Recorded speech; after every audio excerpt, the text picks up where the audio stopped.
Olá, meu nome é Carlos, você está no canal HP Akhenaton, seja bem-vindo.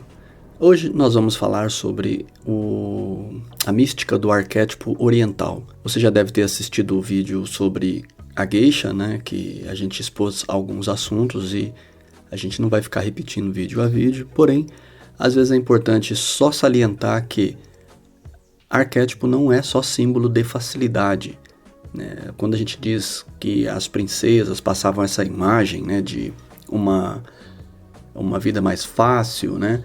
Porém, a gente sabe que, apesar do ser humano imitar os arquétipos, desde que se entende por gente, isso tem um motivo especial, e eu vou dizer que até espiritual, que é aquela de educar a humanidade, de forçar as pessoas a subir a um patamar de beleza, vamos dizer assim, de algo, de um aspecto maior, que o ser humano por si só, talvez ele permanecesse e não iria evoluir.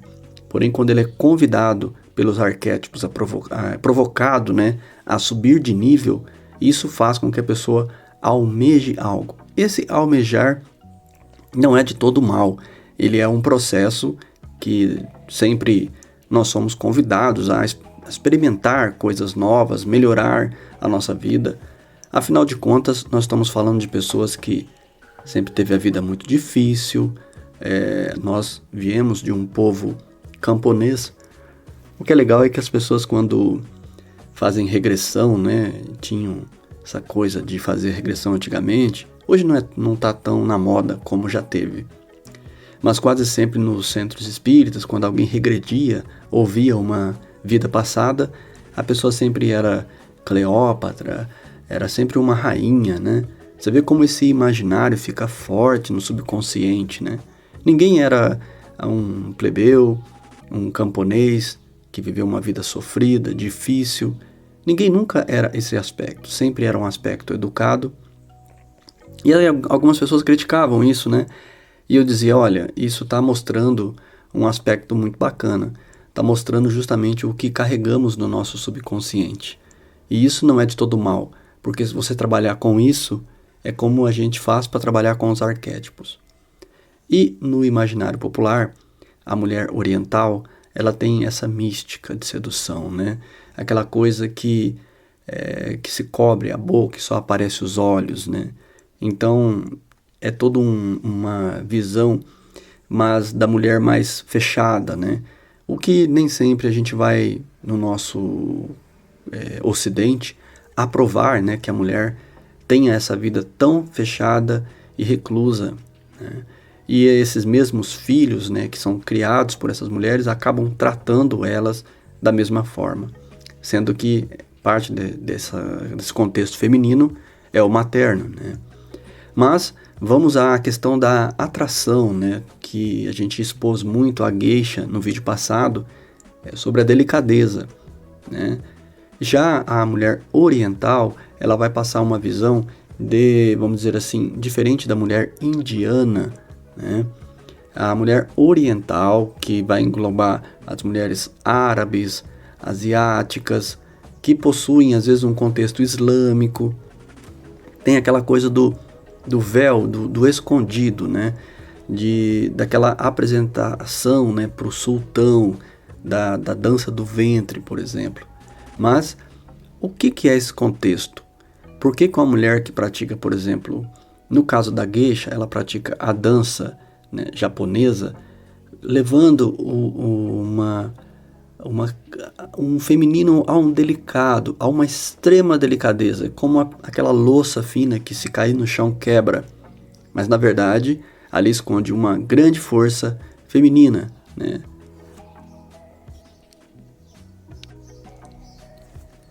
E essa suavidade, ela está presente nos gestos que a gente diz assim, né? Aquela mulher que consegue trabalhar com a curiosidade masculina, ou seja, de ter algo secreto para o seu homem, para a sua família, né? No ambiente interno.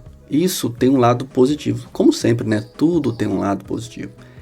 E vamos dizer assim que a mulher oriental seria voltada mais para esse aspecto doméstico, né? Para que a beleza, para que algo exclusivo daquela mulher fosse para aquele homem, para aquela família. Lógico que há os exageros, né? A gente sabe muito bem quais são hoje em dia, né? O tanto que as mulheres estão se sentindo fragilizadas lá pelo governo do Talibã. Então, mas o que tem de positivo nisso que dá para a gente aproveitar neste arquétipo, né? É justamente esse aspecto da curiosidade, de algo que o homem ainda possa conquistar numa mulher, de algo exclusivo para ele. Será que isso existe ainda? Será que hoje uma mulher é capaz de produzir isso? Né? De ter algo exclusivo? Será que isso também pertence ao feminino sagrado? Eu acredito que sim. Essa visão, eu acredito assim, que é um ponto que quando a pessoa se desenvolve, ela fala assim, da mesma forma como a mulher sente que precisa ser tratada por seu homem, da mesma forma. Ele pode ter um contexto social, ele pode ter uma forma de tratar todo mundo, mas ela quer ser tratada com um diferencial. Agora, será que o feminino sagrado não entende que o homem também pode e deve ser tratado dessa forma? O arquétipo feminino oriental vem nos ensinar isso, de deixar um pouco a se mostrar, aquela coisa do tipo, quase a gente vê, mas não vê. E isso traz de volta uma coisa que está se perdendo. A própria sedução feminina está se perdendo diante daquelas mulheres que são, diríamos assim, não gosto da palavra escrachadas, né? Mas são aquelas pessoas que se expõem demais, né? E no caso, a gente vê muita gente que expõe demais o corpo feminino, explora demais essa visão, né? Basta eu te fazer uma pergunta que já fiz em outros vídeos. Você vai num posto de gasolina, você vê um monte de frentistas femininos usando calça de cotton, né? Agarradas, né? Aí você vai num posto e você vai ver os homens da mesma forma, com calça de cotton agarrada no corpo. Por que não tem? Né? Então você vê que há uma exploração de forma velada desse feminino. E a gente tem que ser crítico, tem que ser observador para entender. Se a gente quer entender a arte dos arquétipos, a gente tem que ir sendo e tendo o senso crítico. O que eu trago muito presente para vocês é assim como quando se fala de geisha, se leva sempre o contexto da prostituição, e o que é um erro grave, né? Porque a visão também oriental tem hoje uma visão de que não há um desenvolvimento feminino, de que não há uma força feminina, né? De que só há opressão a esse feminino. Mas hoje, e a gente vai ver tão logo isso, como o feminino vai conseguir influenciar esses países assim. Aliás, eles já estão mudando, estão vendo que não dá certo atacar o feminino no mundo, porque as mulheres do mundo inteiro já não estão vendo as coisas da mesma forma. E não só as mulheres, mas os homens, né? Lembrando que todo homem tem esse feminino sagrado dentro de si também, um pouco disso. Então, é necessário aprender a explorar isso também. Isso é um poder pessoal, e também está na visão dos homens sobre as mulheres. Os homens também têm que mudar essa visão, e principalmente com esse senso crítico, né? Como eu falei agora, se você chega num posto de gasolina e você vai ver lá a mulher exposta, né, com uma calça às vezes de cotton, né, grudada, né, na parte de trás, na parte da frente, né, sendo visível os contornos e formas, né? Então, o oriental vem nos ensinar que parte disso, de certa forma, é uma exploração do feminino, e quando se explora o feminino, se destrói o feminino sagrado.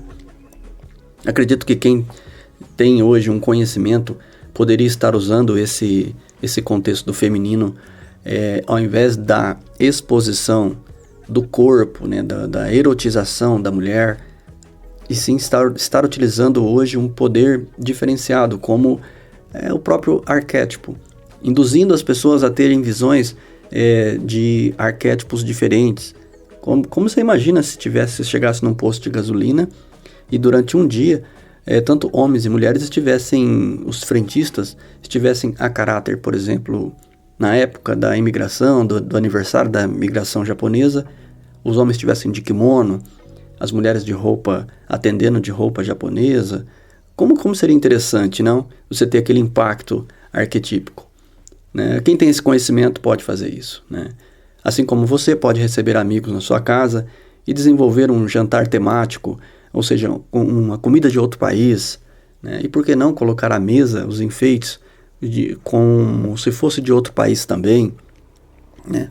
A Luciana aqui, quando a gente compra comida japonesa, ela coloca a decoração da mesa com os panos de prato, com uma espécie de dobração, dobração, né?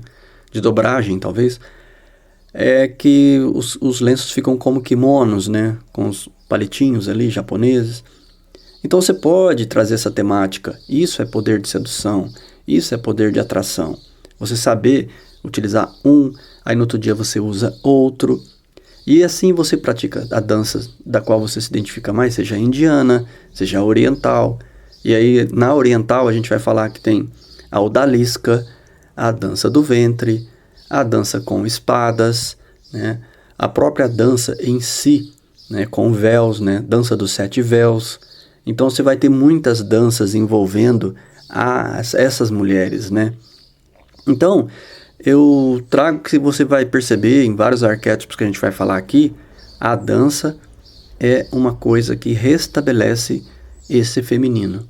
Mas desde que você coloque as coisas que o feminino tem a proposta de colocar, né? Que querem destruir, na verdade, né? Que fazem de tudo para que a mulher não tenha a sua suavidade, o seu momento de delicadeza, o momento de cuidar do seu corpo. As mulheres hoje são convidadas a expor demais a sua sexualidade, o corpo, e o que na verdade elas deveriam ser convidadas a colocar para fora seria essa delicadeza, essa suavidade e outros arquétipos que a gente vai falar que cada um traz esse senso de diferença, né? Talvez alguns tenham atingido uma perfeição maior, mas a sociedade hoje quer destruir isso. É tido que quando você pega uma fila hoje na Europa, em alguns países, tem uma membro aqui que mora na França, pode falar mais do que eu, né? Que quando você está numa fila, você vê que a masculinização, ou seja, as mulheres estão com roupas quase iguais às dos homens. Então, quer dizer, o que está acontecendo?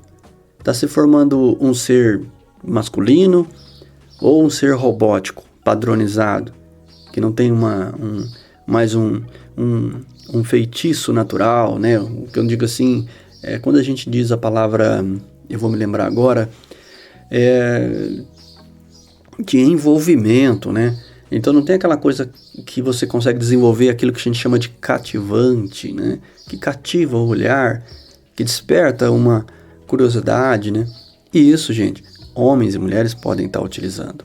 É que nós estamos agora no tema do curso, né, que são os arquétipos femininos, né, de desenvolver este feminino sagrado, que é o convite, né, para que você tenha senso crítico, sim, desenvolva esse senso crítico, principalmente quando você vê situações em que o feminino é explorado. Se você está com seu filho nesse momento, aponte e pergunte, olha, você acha isso certo? Né? Você gostaria de ver a mãe desse jeito? Né? E assim, o pai também, quando vê o filho, tá com o filho, fala, olha assim, olha o que estão fazendo, filho. Você acha certo isso? Você gostaria de ver sua mãe desse jeito? Né? Você gostaria de ver sua irmã dessa forma? Né? Então, são questões que a gente tem que ir colocando para que pare e vá parando de ter esse senso e vá se tornando seres mais elegantes, mais educados, mais refinados. Não só as mulheres, mas os homens que observam também. Mas uma parte disso vai vir das mulheres se colocar, das mulheres começarem a se posicionar, e assim elas vão trazendo de volta esse feminino sagrado. E tenho certeza que a sociedade e os homens vão valorizar muito isso, vão querer isso. Eu acredito muito nisso. Eu acredito que esse é o caminho e não tem outra forma. Do contrário, o mundo vai ficar cada vez mais brutalizado, cada vez mais voltado à guerra, né? Não se esqueça que parte das guerras diminui de tanto pranto dessas mães. Serenidade profunda em seu coração, Espero que você tenha gostado do curso. Deixe seu comentário, compartilhe para chegar para mais pessoas.